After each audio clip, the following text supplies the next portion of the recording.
खां अब्दुल गफ्फार भुट्टो जी रिपोर्ट मुताबिक कराची एमकेएम पाकिस्तान जे MNA Iqbal Mehsud MPA Arsalan Parvez MPA Rana Shaukat MPA Farhan Ansari जे तरफ़ां वधंदड़ बदअमनी मुनशियात फरोशी सोहराब ॻोठ पंजाब बस अॾे ते नॉन कस्टम शयुनि जे बरामदगी ऐं सोहराब ॻोठ टाउन चेयरमैन जे करप्शन रोज़गार कंदड़ रहवासियुनि सां बदसलूकी करण ख़िलाफ़ ॾिनल एहतजाज जे सॾ ते सभई माण्हुनि तरफ़ां हथनि में बैनर ऐं झंडा खणी अल आसिफ स्क्वायर सुपर हाईवे चौरंगी वटि एहतजाजी मुज़ाहिरो कंदे धरणो हणी रोड बंदि करे पुलिस ऐं सोहराब ॻोठ टाउन चेयरमैन ख़िलाफ़ सख़्त नारेबाज़ी कई।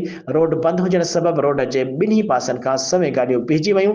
उन मौक़े ते एहतजाजी धरणे खे ख़िताब कंदे MNA Iqbal Ahmed Mehsud MPA Arsalan Parvez MPA Rana Shaukat MPA Farhan Ansari चयो त पुलिस जो निज़ाम मुकमल तौर करप्ट बणिजी वियो आहे।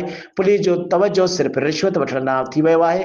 अमन अमान बहाल कराइण में मुकमल नाकाम बणिजी वई आहे ऐं सरेआम पुलिस जी सरपरस्ती में मुनशियात जा अॾा हली रहिया आहिनि। हुननि वधीक चयो त अल आसिफ स्क्वायर पंजाब बस अॾे ते हर रोज़ करोड़ रुपयनि जो गैर कानूनी नॉन कस्टम करोड़ रुपयनि जो सामान पुलिस जी सरपरस्ती में बस अॾे ते लाथो वञे थो। एसएसपी ईस्ट तोड़े थाणनि जे एसएचओ जो हर रोज़ लखें रुपया रिश्वत वठी नॉन कस्टम सामान जी इजाज़त ॾेई छॾी आहे, जंहिंसां हुकूमत खे टैक्स जो करोड़ रुपयनि जो नुक़सान थी रहियो आहे। हुननि वधीक चयो त सोहराब ॻोठ टाउन चेयरमैन लाला रहीम चूंडजण बैदि टाउन जे रहवासियुनि लाइ अज़ाब बणिजी वियो आहे। रोज़गार कंदड़ माण्हुनि खां टैक्स जे नाले ते भथो वरितो पियो वञे ऐं पैसा न ॾींदड़ खे गिरफ़्तार करण समेत उन्हनि जो सामान खंयो पियो वञे।